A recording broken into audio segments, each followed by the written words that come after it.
GFT Hindi मई 9। लिखो इसके बारे में। हम नोटबुक लेकर बैठ जाते हैं, मार्गदर्शन मांगते हैं, कलम उठाते हैं और लिखना शुरू कर देते हैं। Basic practice number 28।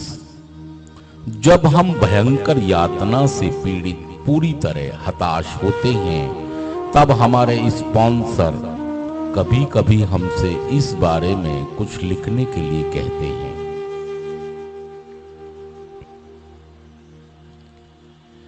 यद्यपि कॉपी निकालते हुए हम अनिच्छावश और मुंह बिगाड़ते हैं, पर हम जानते हैं कि अनंत यह हमारे लिए काफी सहायक सिद्ध होगा।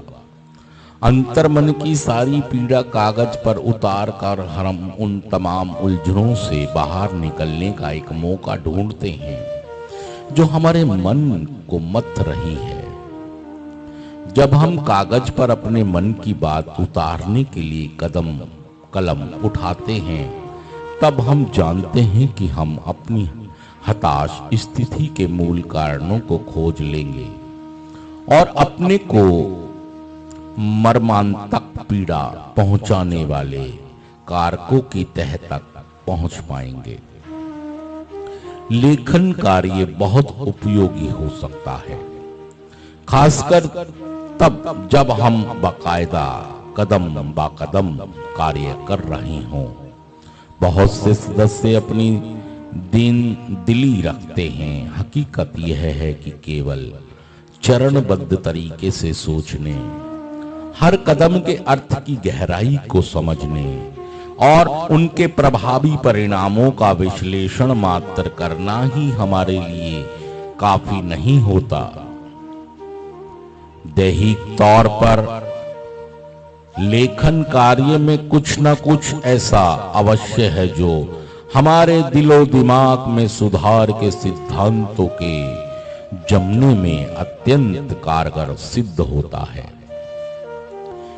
केवल मात्र लिखने भर से हमें जो लाभ मिलता है वह कई तरह का होता है। चिंतन में स्पष्टता, अंतर्मन के बंद दरवाजों की कुंजी पा लेना और अंतरात्मा की आवाज कुछ एक उपयोगी लाभकारी उपलब्धियां हैं। लिखना हमें अपने प्रति ईमानदारी सिखाता है। हम बैठ जाते हैं, अपने विचारों को एक मौन विराम दे देते हैं और हृदय की बात सुनना शुरू कर देते हैं। ऐसे में गहन खामोशी में हम जो कुछ सुनते हैं वह सब एकदम खाली सत्य होता है और उसी को हम कागज पर उतार लेते हैं। सिर्फ आज के दिन